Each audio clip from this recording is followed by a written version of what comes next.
Thank you all for joining us for this webinar. We've recently released Chaos Vantage, previously Project Lavina, an easy way for artists and designers to bring their 3D production scenes into real time. With it, you can freely explore and interact with your 3D scenes, all ray traced in real time. I'm Simeon Balabanov, Product Manager for Chaos Vantage at Chaos. I'm joined by Nigel Hunt, co-founder and CEO of SINi Software, and today we'll be talking about Vantage.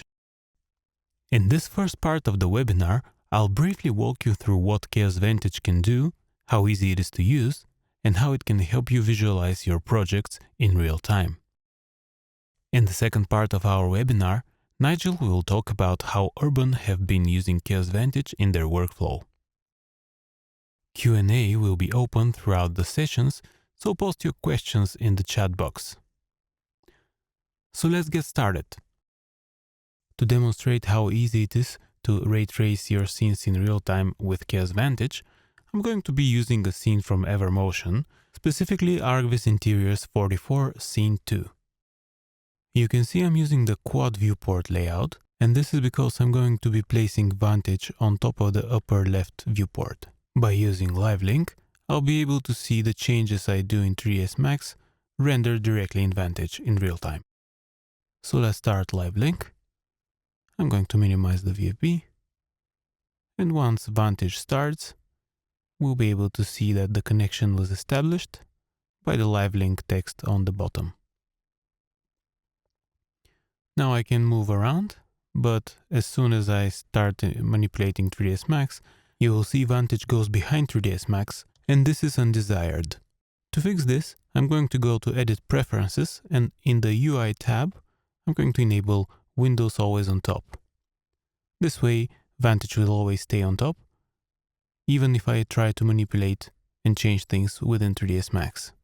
Now what's left is to resize the window, but as you can see, the sidebars are taking quite much space, and I can hide those by double-clicking on the side, but there is a nifty trick that I'm going to show you, which is the command toggle interface with the shortcut key of Control and the accent key.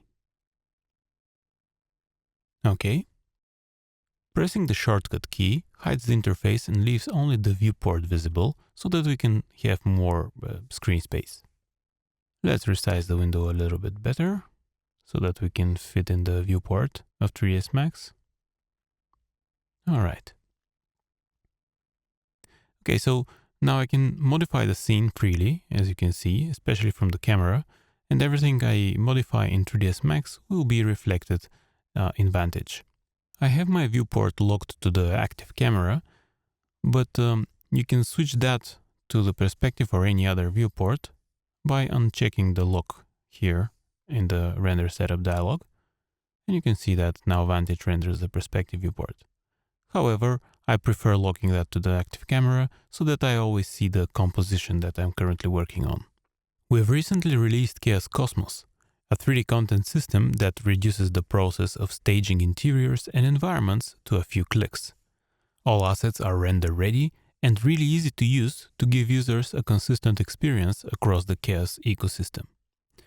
Chaos Cosmos is included in all of our AEC products, with more to come later this year.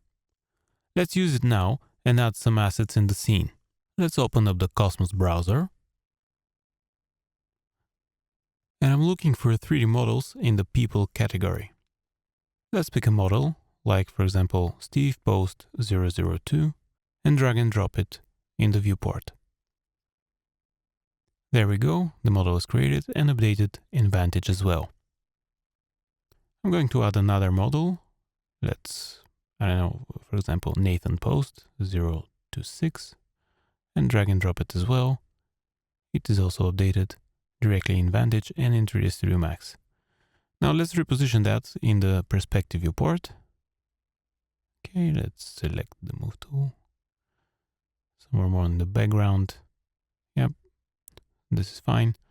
And let's reposition the other model. Whoops. Reposition the other model near the reception desk. Oops, I've misplaced the floor. So let's undo, go back, and reposition the other model right next to the reception desk, somewhere here. Yep, that will do. Let's rotate it properly. Makes more sense like that. And bring it closer. All right. Okay.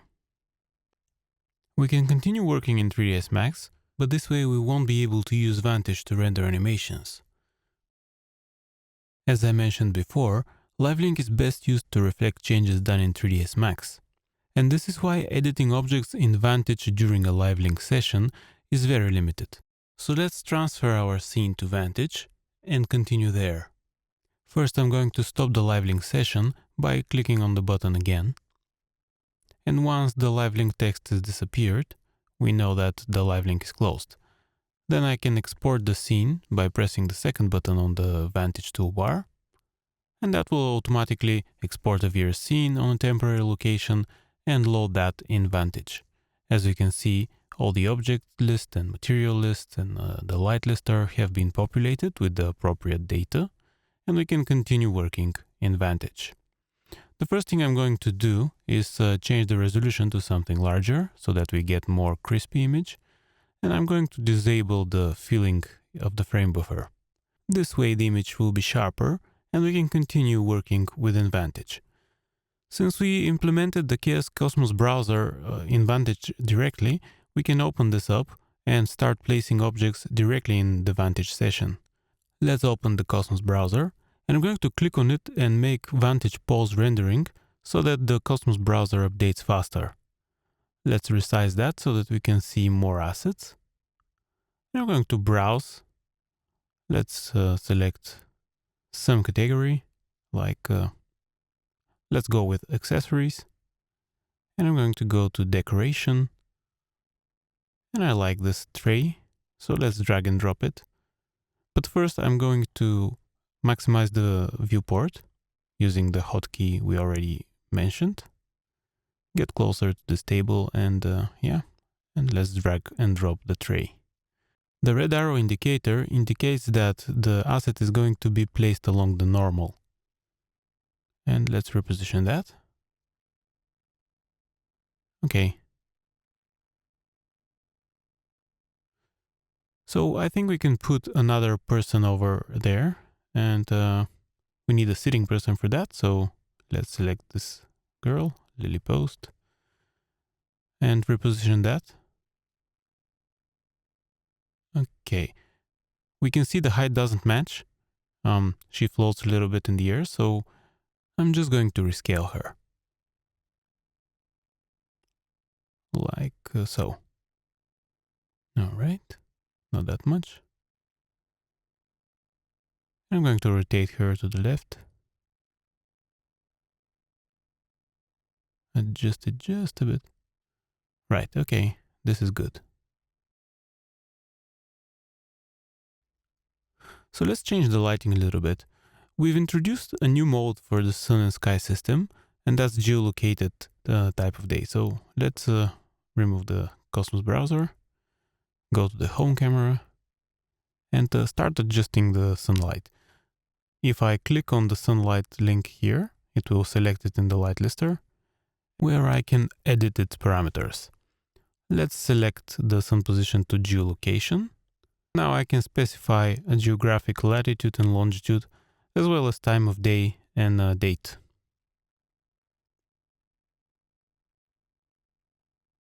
Let's bring the hours to early morning, and sliding the minutes slider is going to automatically adjust the hour spinner as well.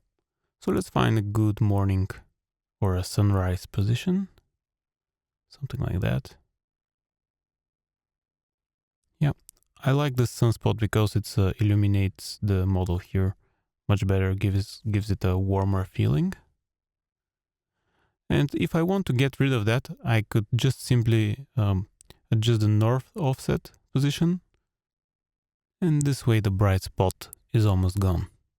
An alternative way to lower the brightness of the image would be to use exposure. I can preview how much exposure I need to go back with the exposure slider. So that's roughly 0.3. And to do that, I'm going to go to the physical camera, but instead of using the physical exposure, I'm going to use exposure value. Let's lower the exposure value to something like 7, maybe even a bit less. Okay, this is good. And then to dial back on the highlights, I'm going to go to the Post tab and dial back on the highlight burn. If I see I'm starting to lose saturation, I'm going to bring it up a notch. And while I'm here, I will be using some LUT. Let's preview those. Okay. I like the warm one. And yeah, the cool one is also really good. But I think I'll go with the warm one. And since this is a bit too drastic, I'm going to lower the LUT amount. Yeah, halfway or so. And let's enable the depth of field, adjust the F number. Oops, that's too much. Pick a focus plane, and I'm going to use more physically accurate to 1.2. And let's adjust the camera point of view, bring it a bit down. I want to focus more on the ceiling, but now the 2-point perspective is wrong, so let's fix that. Okay, just a little bit like that.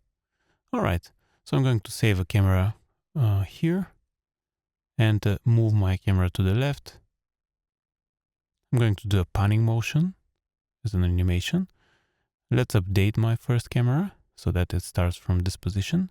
And then I'm just going to slide it to the right or pan to the right.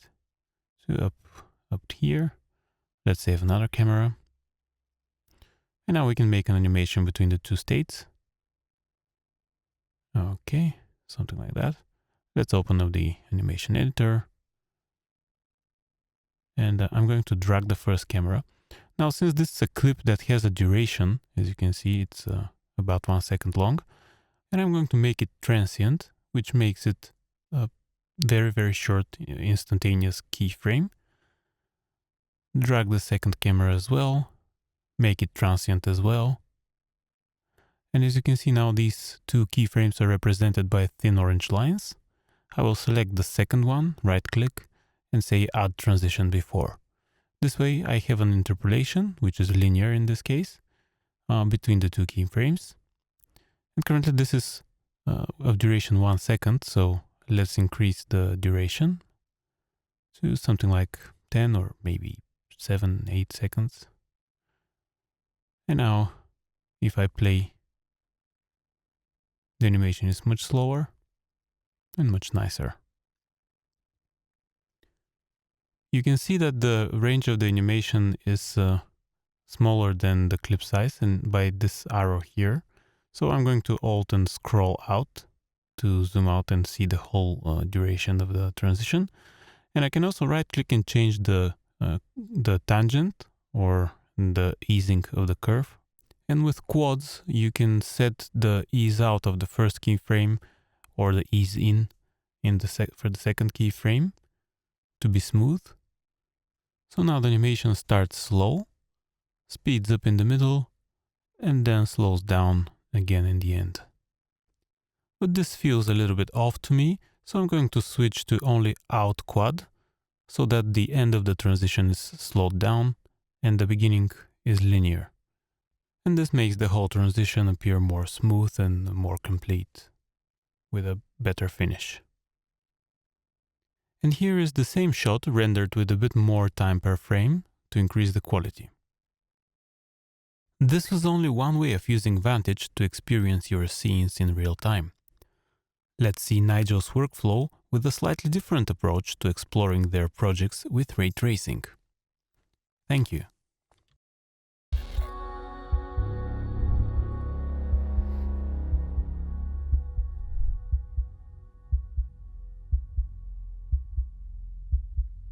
Hi everyone, I am Nigel Hunt. I am the director of Urban. Today's talk is going to focus on the production work that Urban does and not the other companies that I'm involved in. But just a quick introduction about myself. So yes, I own Urban, which is if you like, a phoenix of my old studio, which is called Glowfrog Studios. I am also the CEO and co-founder of SINi Software, as well as the editor of Three Disciple magazine. Plus, in the community, I'm involved with, or I'm organizer of 3DS London, the Rookies, and luckily or thankfully, the 24 Hours of Chaos with Chaos Group. So, yes, today's agenda, let's have a look at that. So, I'm going to quickly introduce a little bit about myself, about the background, and then we're going to get into our first Vantage case study, which is Wembley Park, which is a master plan or regeneration project in United Kingdom and London. And then we're going to look at the Stack a World project, which is a downloadable project with Three Disciple magazine that you can download. At the end of this, I'm going to give you some download links to download from that project the Vantage scenes in both day and night. And then, yeah, we're going to wrap up, bit of a conclusion. But yeah, let's get started. So, a little bit about me. So, who am I? Where do I come from? I came to the United Kingdom from New Zealand in 1992. So I'd studied architecture in the late 1980s. And I went traveling with my girlfriend. We settled in the United Kingdom. And at the time, this is really at the dawn of the computer graphics age. So I'd studied architecture. I was reading the architectural magazines. There were a lot of glossy images that were coming out in the early 90s. And I really was persuaded to actually start work. So Hayes Davidson started in 1989. I started a studio there in Green in 1996.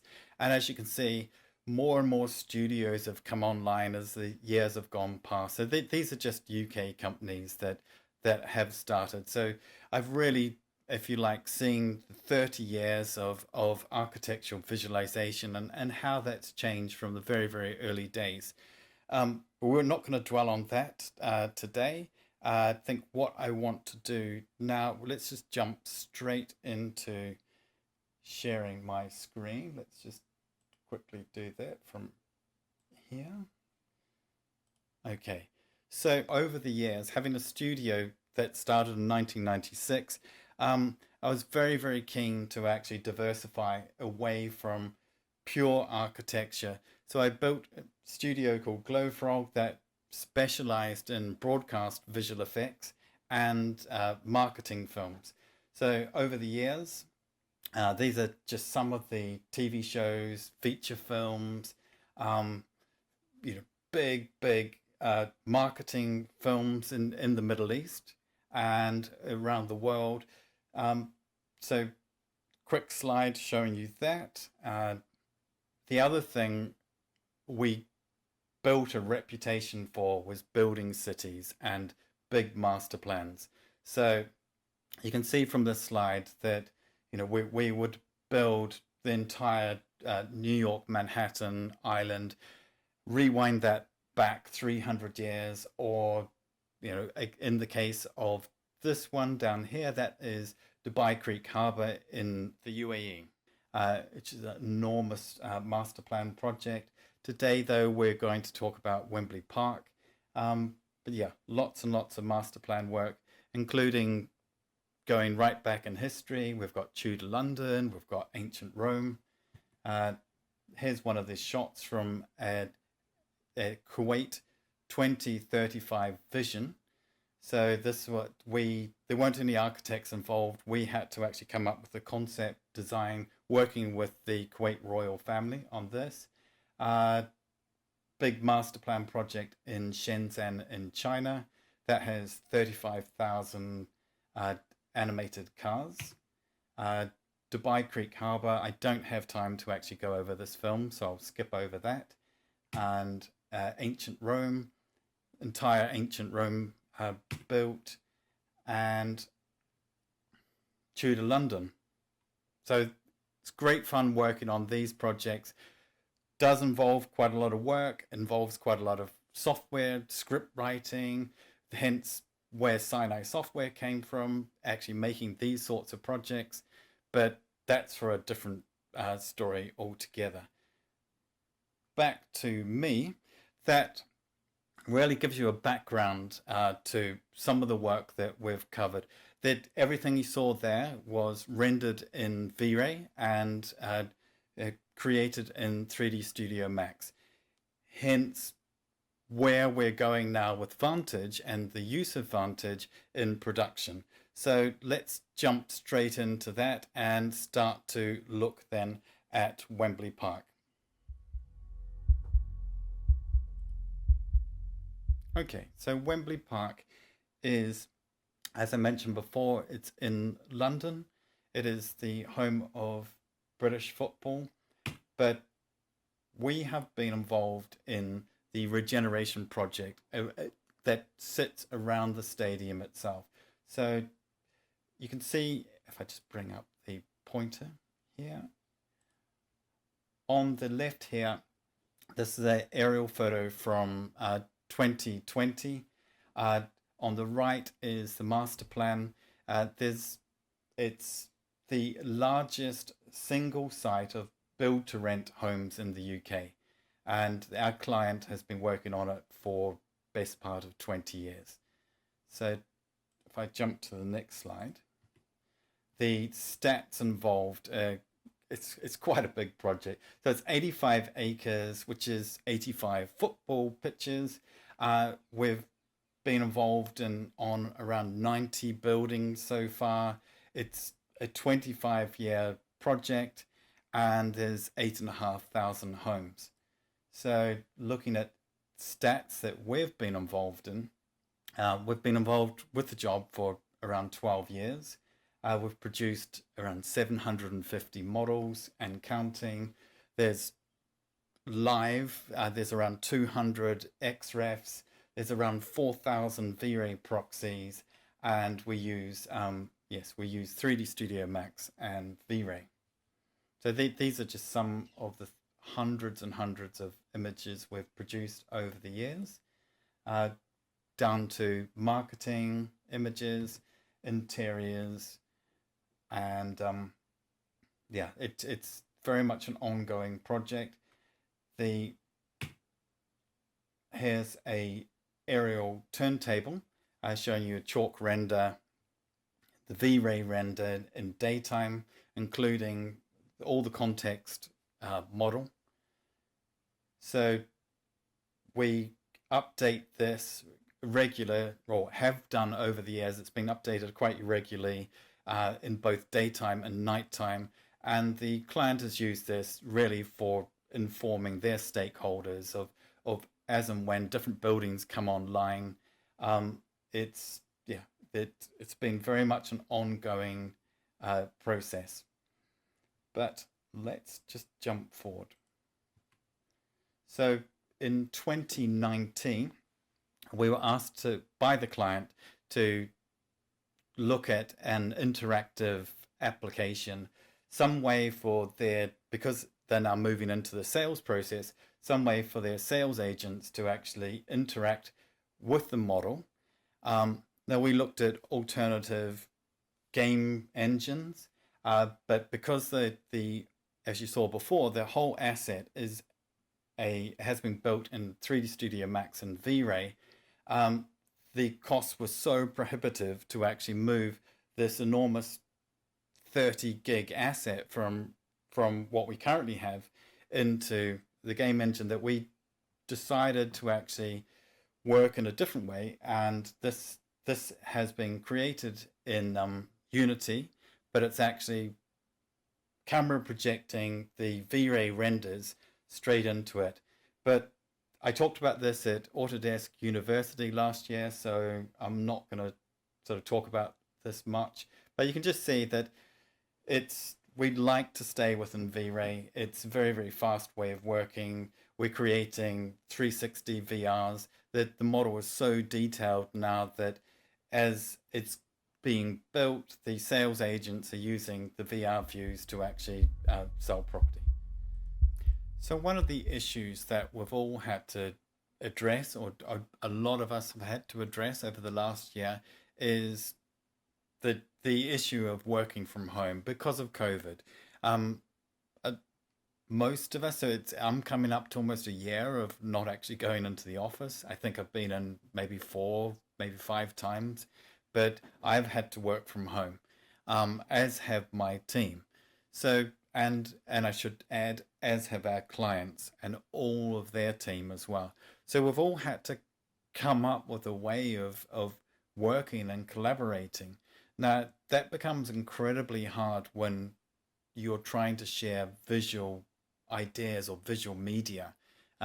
In the past, that you would render out maybe a preview, or you would create an image and you send it to your client, and then within a period of time they'll send back a marked up PDF or JPEGs. I've scribbled all over it. It's a very slow process. It's not really collaborative, and I find it incredibly frustrating on a Zoom call when a client's just talking through notes or ideas that you're not getting the whole picture. So we've looked at we've been looking at what Chaos have been doing with Vantage, or previously Project Lavina. So we've been experimenting with that for the last 2 years. COVID has actually, if you like, projected that forward, that a year ago when we started having to all work from home, we all had to start using collaborative software such as Slack. Now, my team used Slack. We shared screens all the time. We're talking continuously as if we're in the same studio together. The thing that was missing is that we couldn't actually walk around or really hands-on explore a scene properly, as if you would if you were standing beside, or if you're in the same room and you're saying, can we just spin the camera around there? Let's just move that tree around. So along comes Vantage, and it's been a game changer for us.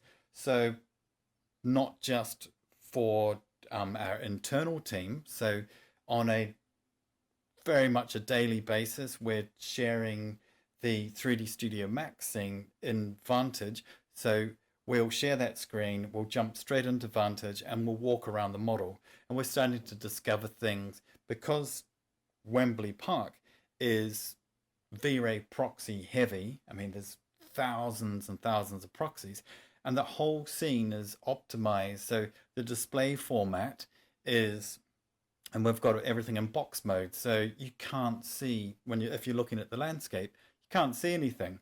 So the only way to do that, now that we have Vantage and that Forest Pack supports Vantage, is we can actually walk around the scene that you'll see in a second in real time. We can see everything as it should look, and we can make changes. So I can actually be in the Vantage scene with the client, and that scene is file linked from 3D Studio Max. So we could stand in the middle of a park and say to one of my team, who are also on the Slack call, look, can you just move the tree around? Can we add some more people there? And we can see that in real time. So let's demonstrate that to you now. I'm going to invite my colleague Fernando to join me so we can actually show you that process. Hopefully it's going to work. Yeah, thank you.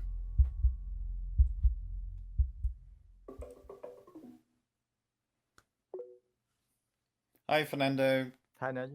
Right, share your screen. Yes.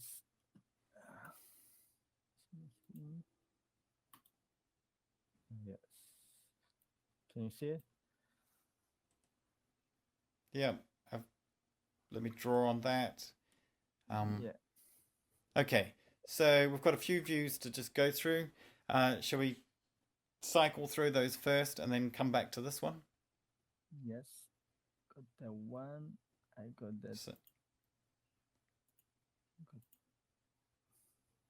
So that the one as well. meadows, wild meadows view, Got that one. and then an overview of the pond area, and then a close-up of the pond. Okay, great. Let's go back to the cafe where we're standing over here. Yeah. What I'd like to do is just add some people. So somewhere filling up this foreground area would be quite nice. With V-Ray 5, we are now using Chaos Cosmos, which is a collection of 3D models. So there's a whole bunch of 3D people that we are also now using, but we already had a lot of them. So there we go. Drop those in. That's fine. Also, I'd quite like to, the umbrella that's here, I'd quite like to see what that looks like if we copied another one, say, between these two tables. Okay. 1 second.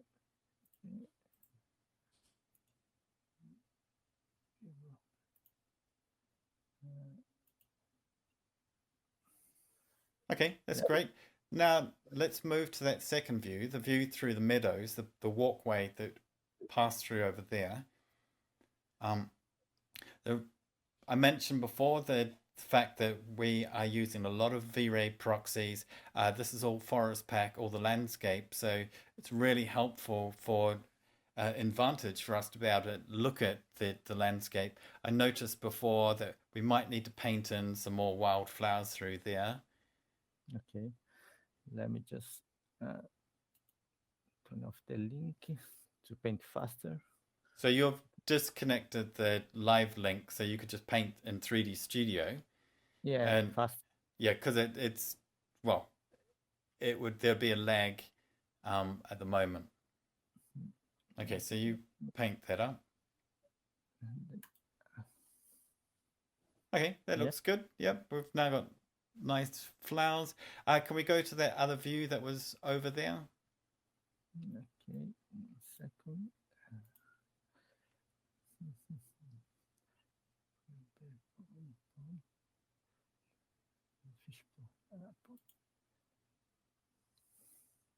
Okay, the thing I noticed about this, that what time of day is this? Is that because there's quite a lot of sunlight in the foreground. 1 second. Could we move that sun so we get some shadow across somewhere across the foreground there? Yeah, right now it's 11 o'clock. I'll change to 12. Maybe 12. No, that's too much. Wait, what about somewhere in between? Or 40. Yeah, leave it like that. That's fine. Okay, last thing, if we maybe have a little bit of a walk around this boardwalk, just so I can sort of demonstrate the fact that we can walk around this model and inspect that. So back over to here. Did you add the fish? Yeah. I can see one's jumping out for catching some bugs. Yeah. So we've got fish there. So you can walk. So again, as I sort of mentioned before, I'm able to actually walk around with a client. So you could imagine Fernando, myself, and a client could be on the same call, and we can actually now quickly go around and inspect the model.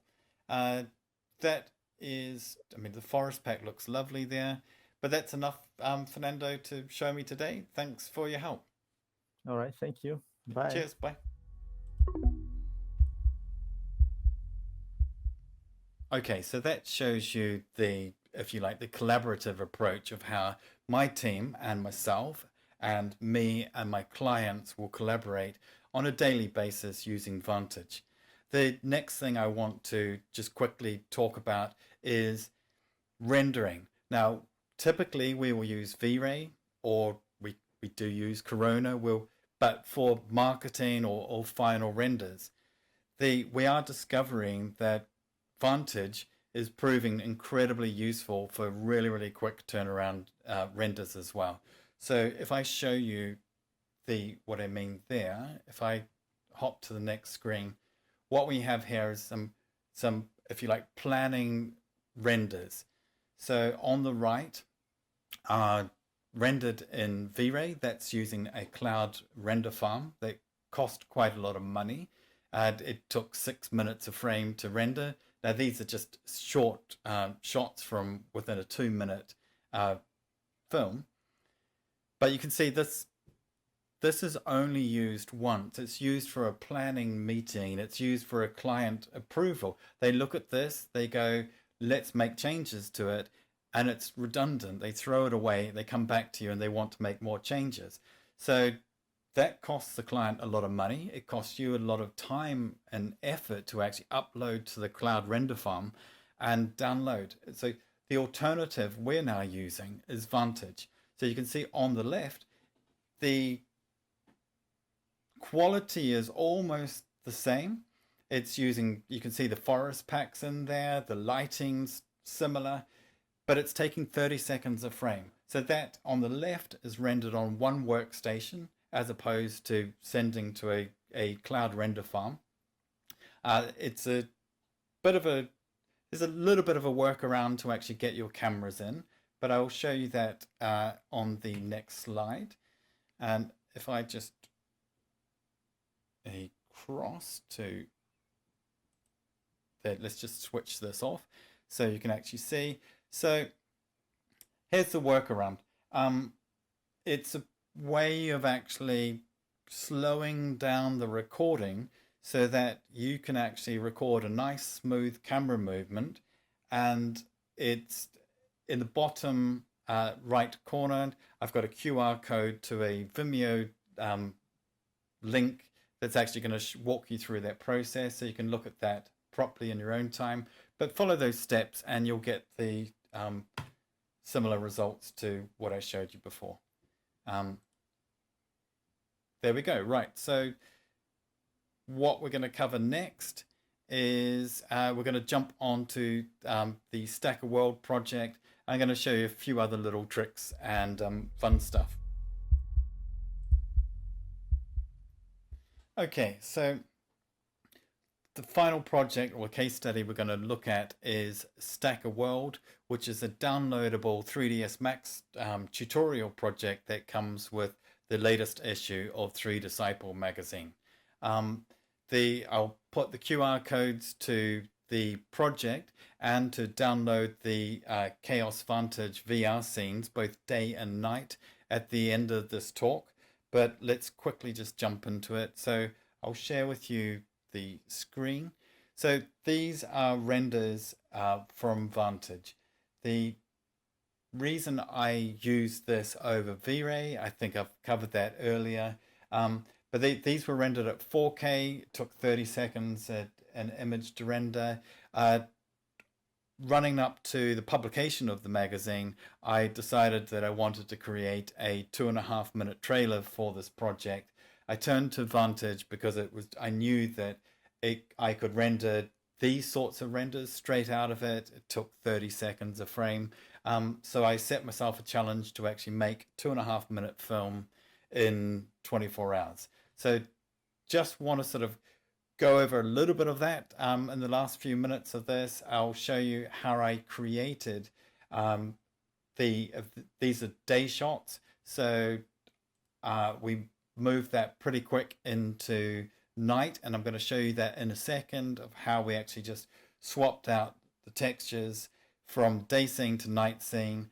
And surprisingly, there was no overhead for rendering all the global illumination and the glowing lights in Vantage, whereas in V-Ray, so these took 30 seconds a frame to render at 4K. In V-Ray, when I tried looking at just as a comparison, that was taking 10 to 15 minutes a frame. So I stuck with Vantage the whole way. So that's what we're going to talk about now. Just showing you some of the renders that were rendered at 4K.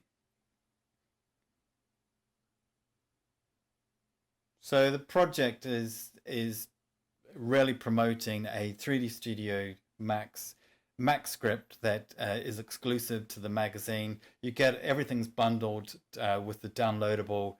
I don't want this to be a full-on sales pitch, but you can actually download this pretty cheap from the magazine. And then the dusk view. So this is all using Forest Pack. Everything there is straight out of Vantage.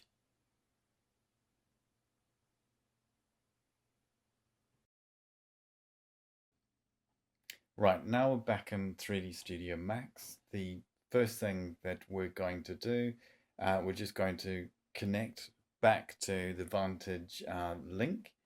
So the live link to Vantage, and you can see there, that's how our day scene looks in Vantage. It's same camera, so you know I can now move around in Vantage and have a look at the scene. It's fully textured, it's textured for daytime. Now if I just jump to the walkthrough mode and walk around that model, this is still live linked to 3D Studio Max, so I can make any changes in this, but I have to come out of the walkthrough mode. So this is just showing you the live rendering. Change to a different camera. Let's just drop down to a different part of the model and have a look around. So you can see, yes, rendering in real time. It's a really good way of referencing your 3D Studio Max model. You can see there's no lag in rendering. It's quite a decent sized model, quite big, but this is also available in the link that I'm going to give you at the end of this, so you can actually bring this model, the daytime and the nighttime, into Vantage and have a walk around yourself.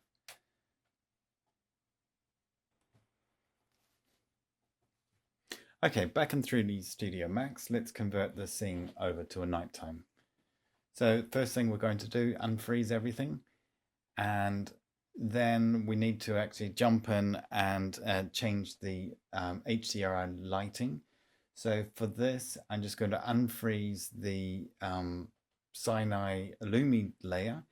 You can see we've used Illumi, which is an HDRI wizard. If I open that up from the SINi toolbar and then select the single HDRI and load that in, I'm going to select the camera that we've used and then import the HDRI. So that's now brought the HDRI in. If I now then jump over to Vantage, you can see we've changed the HDRI lighting straight away, but the model is still using daytime textures on all the buildings. So now what we want to do is go back into Max and let's swap out all the day textures for night textures. So for that, I'm using Unite, SINi Unite. I've gone to the repath tool and I'm going to repath to textures night. I'm going to select that, and that is now going to go through and repath every single texture in the scene to use the night shaders. So you can see what we're now doing. In 3D Studio Max, what I'm going through, there's a slight difference between V-Ray shaders and how they look in Vantage. So we just need to tweak those a bit, especially from the self-illumination. So what I'm doing here, just I'm selecting some of the buildings. I'm not going to go through all of them, but I'm going through and I am upping the multiplier on the self-illumination just to give us a nice glow to things like windows, to light. So that's how it's starting to look. I'm not going to go through and do every single building, but at the end of this I'll show you how that looks once that's all been applied.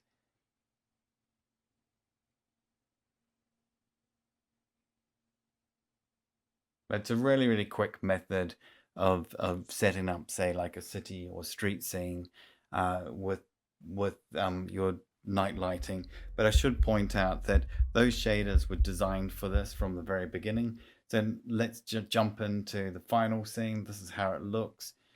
You can see I'm now in a walkthrough mode, so I'm actually walking through the actual scene itself, and there's no lag in rendering. We've got all the GI on. The lights, self-illuminated lights are glowing, and it's looking quite Tron-like, if if you will.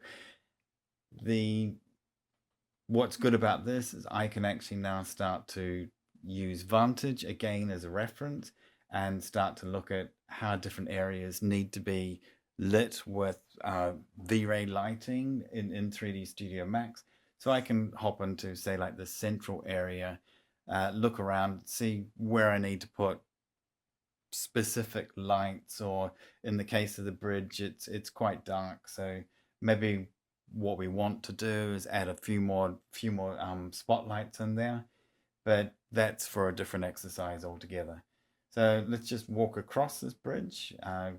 By all means, when you get to play with this model, have a walk around, and yeah, enjoy. That is it for changing from daytime to nighttime. You can see it's a very, very easy process. It's a very fast way of rendering. Okay, so here are the QR codes on the right, and download the VR scenes. On the left, you can find out more about the Stacker World project. Okay, so that is all from me. I think the last thing is to wrap up what we've talked about. So fast previewing, it's use Vantage if you're just wanting to render out camera previews. I think a really good sample to quickly show you here is the comparison between 3ds Max preview and using Vantage. So on the left, it took 15 minutes to render what essentially could be a finished shot, and the other is a wireframe in 3ds Max. It's really great if you've got a second monitor to have Vantage open to explore your scene. So if you're working like we do with a lot of proxies, you can actually look at things in real time. You can make updates, or if you wish, you can jump in and walk around your models to explore them further. It's fantastic for collaboration, especially in this work from home world where you're wanting to share a model with either your client or say one of your team members, so you can actually collaborate really easy together on that. If you're wanting to use it for rendering, we are now using it for client renders. It's proven to be incredibly useful and saves a lot of money both for us and our clients. And yeah, try it. It is fantastic and fun to use. And I think finally, if you're wanting to get hold of me, here's some social media contacts, QR codes again. So use your mobile or cell device, scan those, and you can find me on Instagram. You've got my website. You've got the Facebook and LinkedIn. So thank you very much. I'm going to finish now, and I hope you enjoyed that.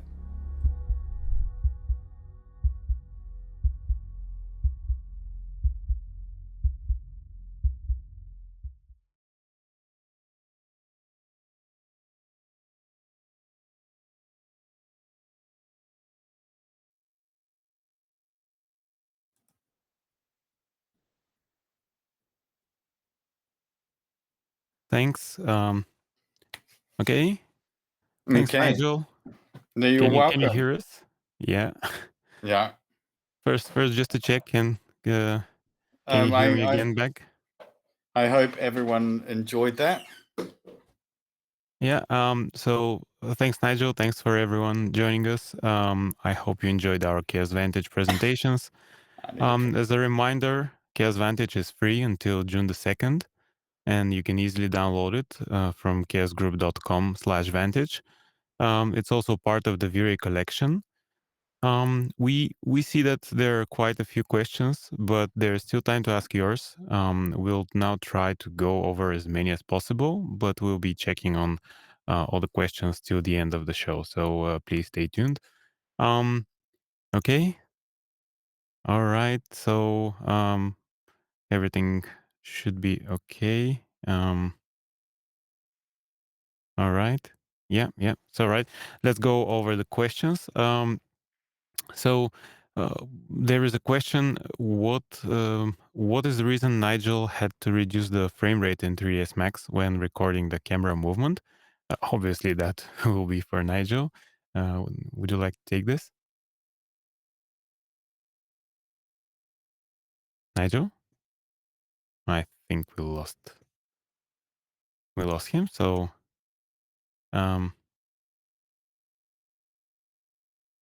okay, so we'll get back to this question until we get Nigel back. Okay, so another question is that we've got. Okay, so he has Nigel has some issues with the mic, but yeah, I'll answer another question until then.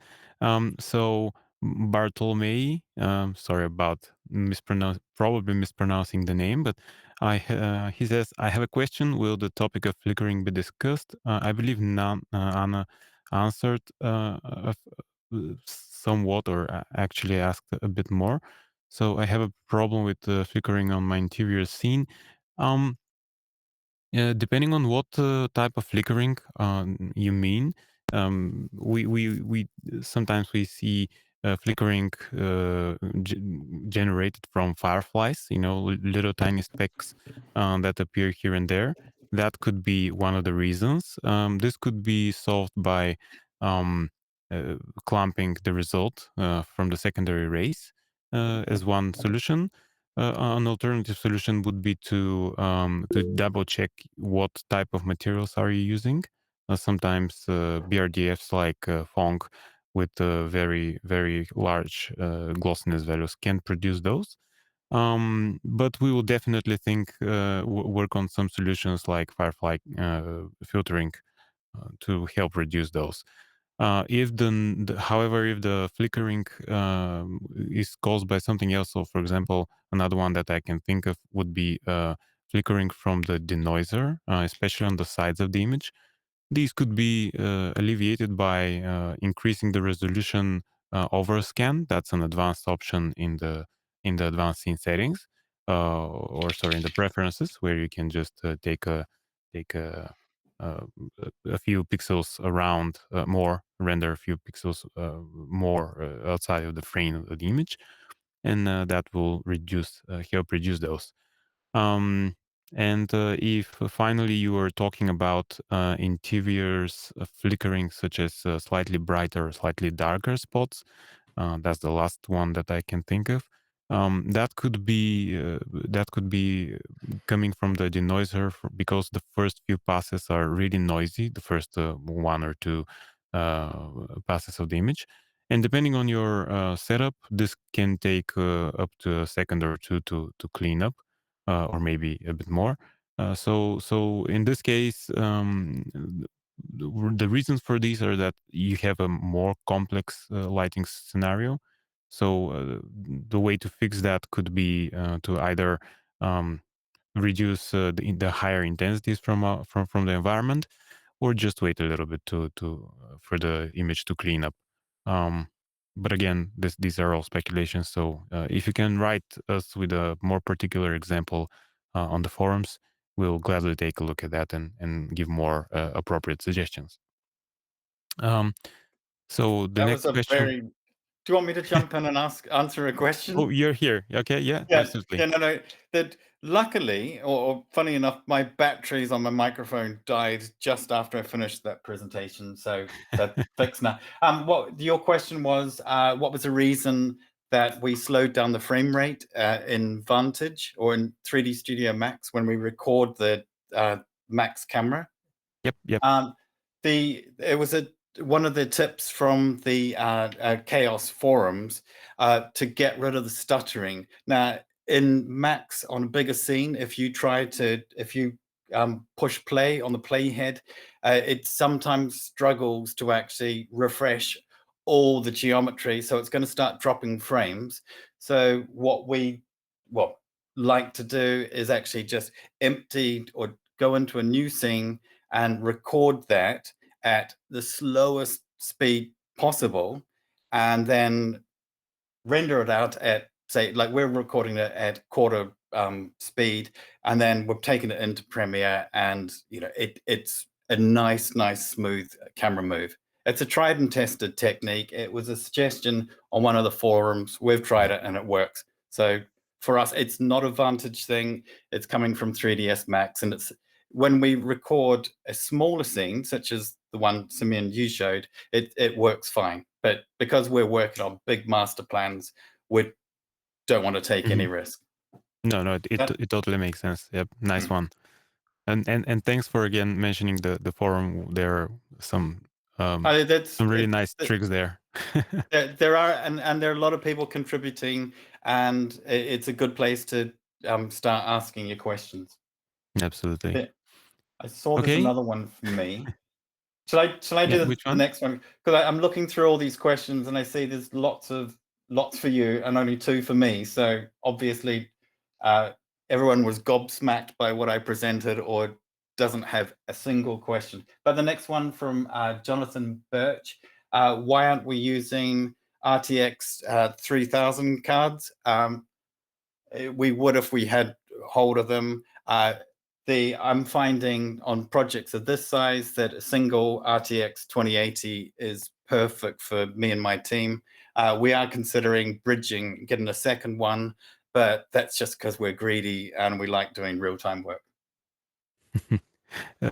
I can just add a little bit on here. The main component actually answered the part of are the results similar. We don't have a clear comparison between exactly those 2 cards, but as a rule of thumb, you can just check the specs of the graphics cards, and especially the RT cores account, and that is pretty good indicator of what a card could be, how a card can be compared to another one. In this particular case, I believe they have almost similar, if not the similar RT count.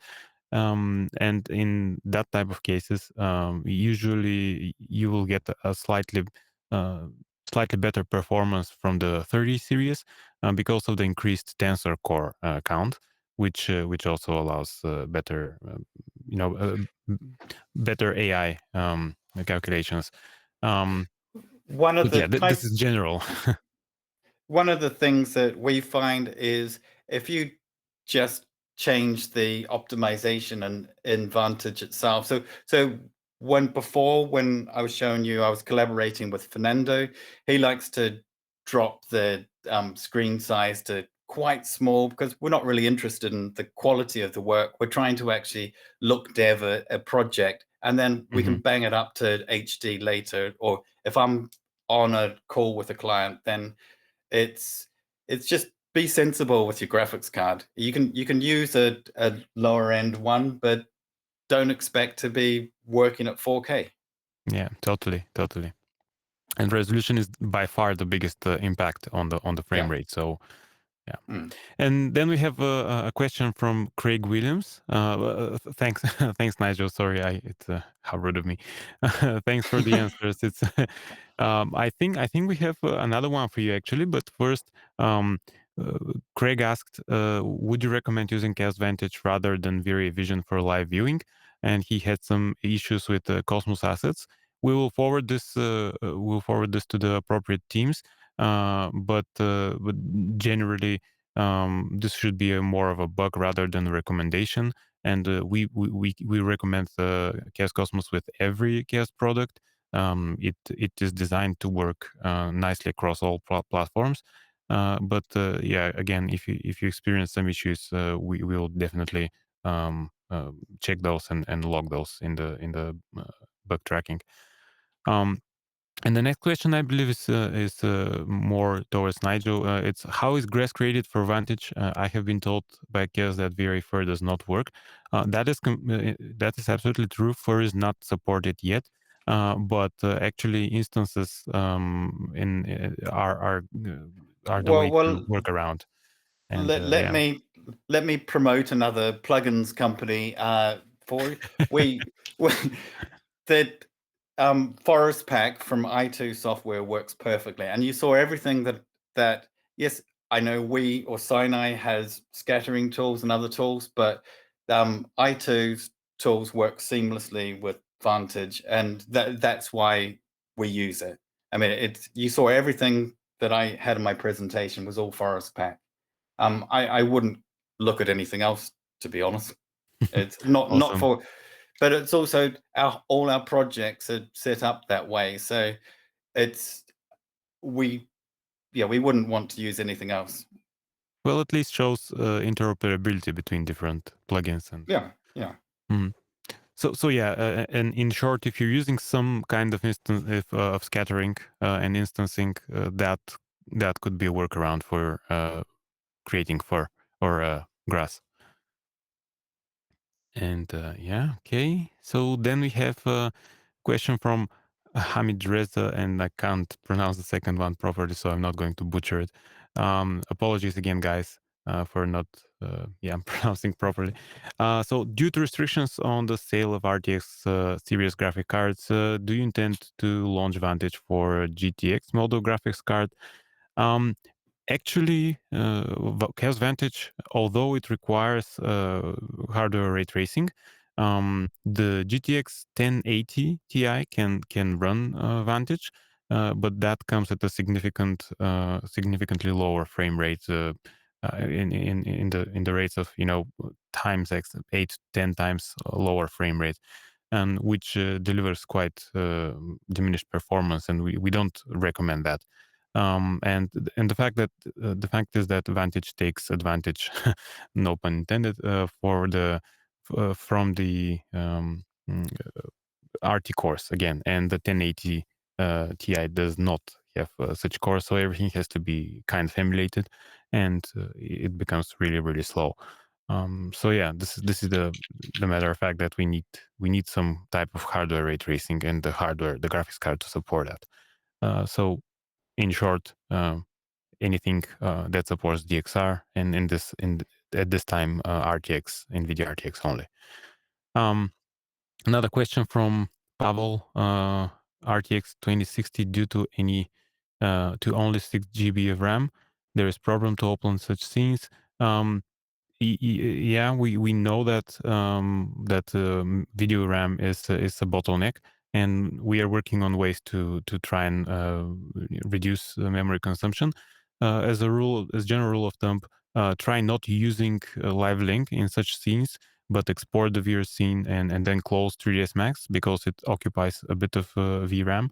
Also, maybe some applications that could potentially eat up on the video RAM.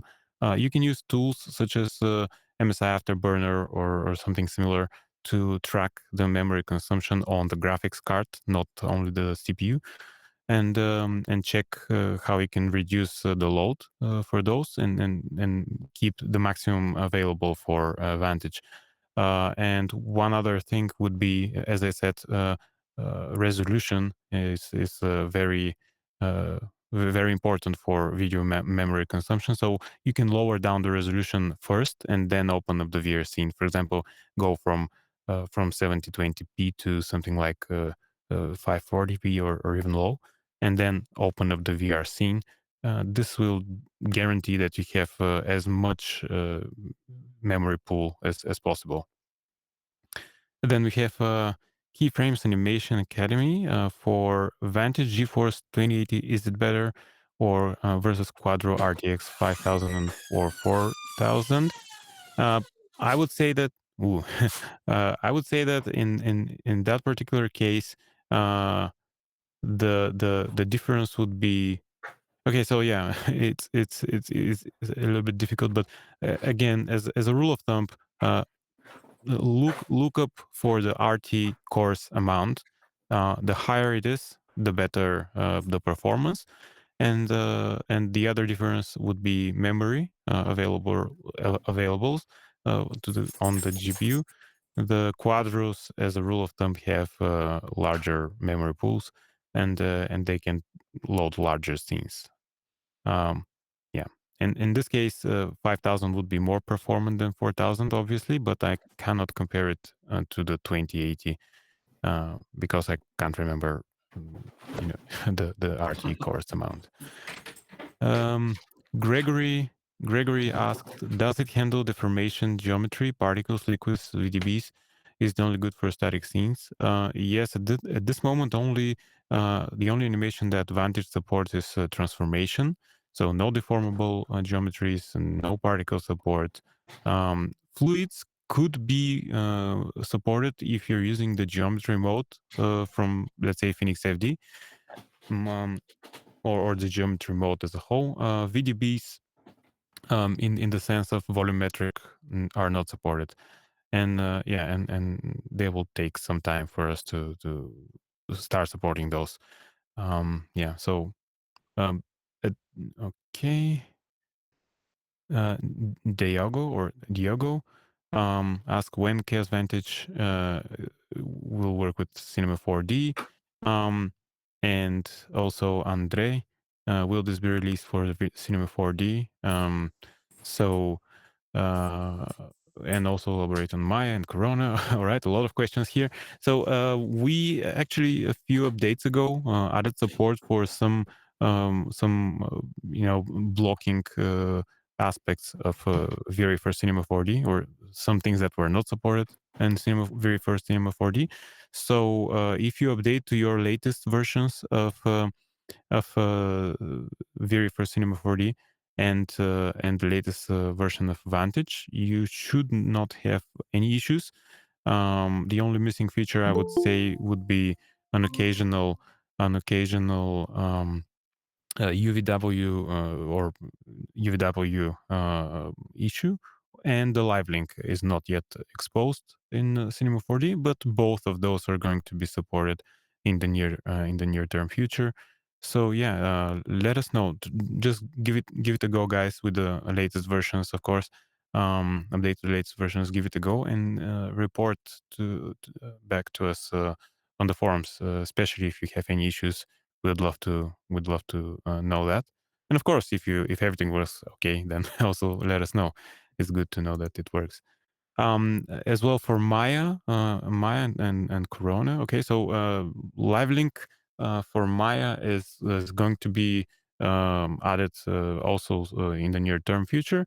But apart from that, you can even now use VR scenes generated from Maya and load them in Vantage. They work for the majority of cases. There are some minor unsupported features, but we are working on those as well. So again, let us know if you have any issues in your particular workflow.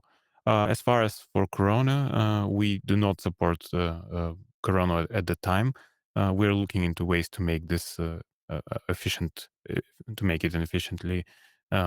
And we'll let you know once we have more details. Pavel also has a question: will be live link supported in Rhino? And yeah, this is there was also yet another question for Rhino. Yeah, so this is also a part of our roadmap. So we are working on that, and it's expected to. So live link is expected to be part of Rhino and also SketchUp. We are working on those somewhat simultaneously, and yeah, and again on the somewhat near term roadmap. So yeah, stay tuned. David asks, are you able to bring the Max camera into Vantage? When I tried to export the scene with animation, the file was huge.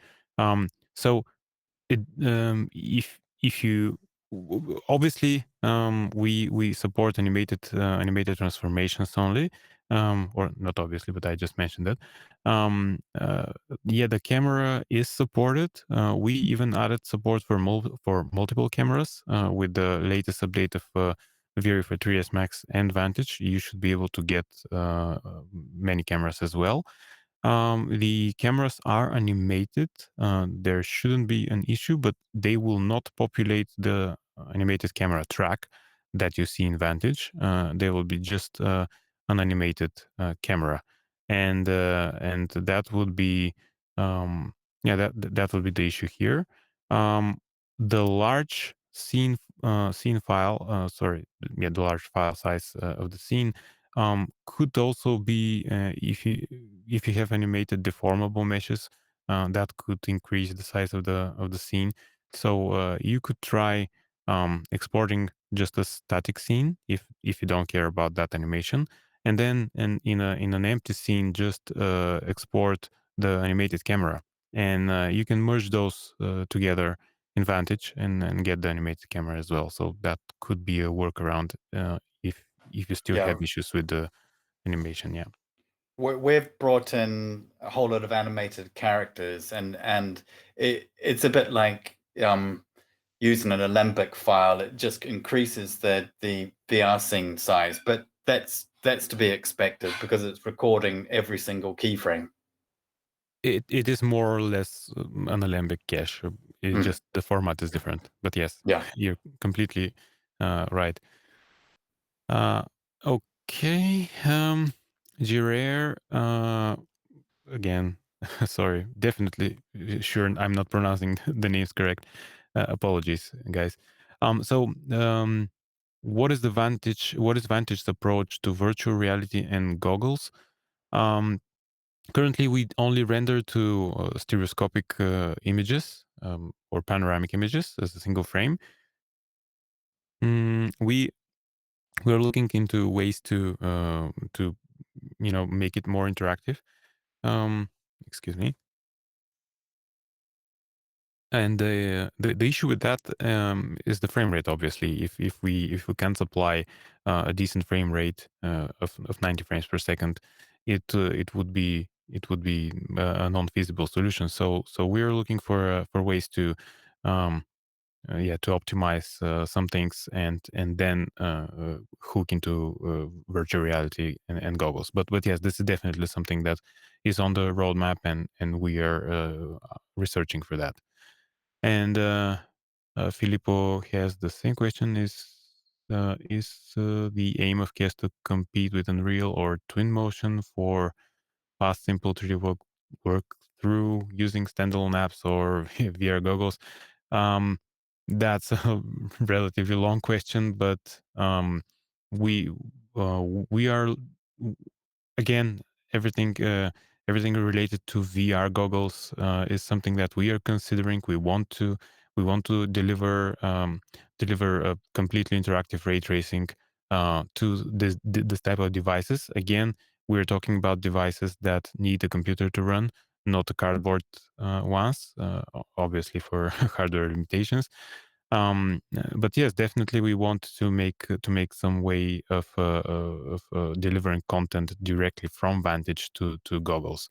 As for direct competition, I don't think I can compare that because Unreal is a game engine. It has so much more functionality than just rendering.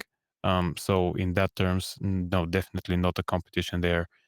Well, But that we that want but we want to get ray tracing in real time to HMDs.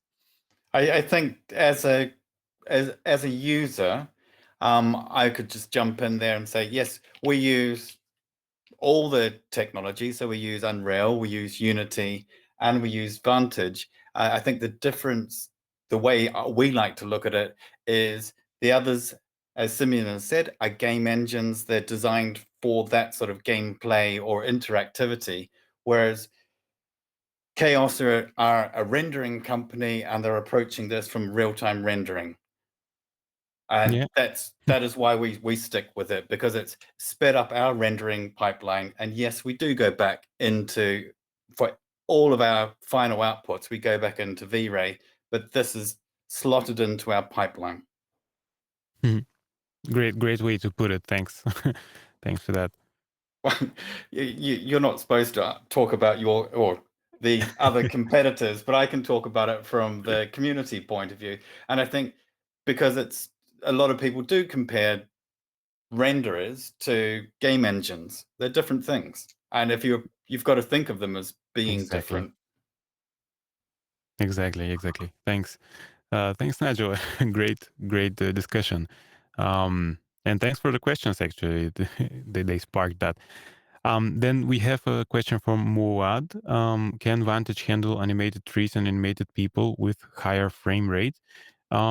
I would say that it depends. If you're able to load the scene and depending on the performance of your graphics card, then you will get the animated trees, or animated people. Just bear in mind that currently the only way to have actually, what am I talking? Sorry. The only way to have any kind of animated deformed people or trees is through LiveLink, and even animated proxies are not supported yet. We are working on support for those, but again, it depends on as you asked, the frame rate. So the only way that you can currently work around through this is to have the animated things, let's say in 3ds Max, and establish live link with the Vantage and hit the play button in 3ds Max, and then the things are going to be updated in Vantage, and that is it. So yeah, So, Simeon, can I jump in on that? tricky. Yeah, absolutely. So on those scenes that you saw, the Stack of World scenes, we actually had all the windmill or the wind turbines were actually animated. The thing to keep in mind, if you're in 3D Studio Max, because it's keyframed, it has to be keyframed all the way through. So we had out of range controllers on those, so they just kept spinning. But Vantage only recorded between the keyframes. So if you keyframe everything, you can bring it all into Vantage. Yeah. Okay. That's a nice alternative. Yeah. Well, and that's we used Populate. We dragged a whole load of Populate people in there, and that was perfect. So yeah, it's fun to use. Play with it. Have fun. There's no real learning curve. If an old man like me can use it, then all of you lot out there can as well. Right. Okay. So, do we have more questions? I think that's There was yeah. there's one final one for me. I think that there was the photogrammetry one. Yeah. Do I use photogrammetry for the urban scapes? Sometimes, but usually it's all modeled. Mm-hmm. Easy one Oh, to answer that one. that was a short one. But Great. I mean, end of the day, everything has to be geometry to be come into Vantage. There was another question I saw about point cloud. Mm-hmm. Will there be in the future? Will point cloud be supported in Vantage? Yeah, that's on us. We haven't yet researched a lot about that. We just bear in mind that we would like to have that. An alternative for point clouds could be the tool that the Viri proxy generating tool that could convert point cloud to a mesh. But we are still evaluating our options and see, because yeah, the point cloud is more or less a utility question rather than rendering. Yeah. Or it could be solved by pipeline. So yeah. So we'll stay up. We'll get back to you when we have more information. So okay. So thanks for all the questions, guys, and for the time you spent with us. I hope you liked it. We certainly do appreciate it. Thanks to Nigel and the rest of the Thank Chaos you. team that Thanks. helped us. Thanks for Yeah, having yeah, me. I see absolutely, that anytime. if there's any more questions, please go to the Chaos forums and fire away there, and I'll try and join the Chaos team to answer some of those. But yeah, thank you very much for having me. That will be hugely appreciated, Nigel. Thanks again. So I suggest we wrap it up, and again, keep in touch with us on the forums, at the support mails, and everywhere you feel comfortable. We'll try to follow up with anyone who didn't answer their questions, who can get their questions answered, and we'll just be there on the lookout on the forums. Thanks again, everyone. Thanks for tuning in, and have a good night, day, wherever you are. And remember to hit the like button on YouTube. Yeah, If you absolutely. yeah. Thank you. See you all again. Bye bye.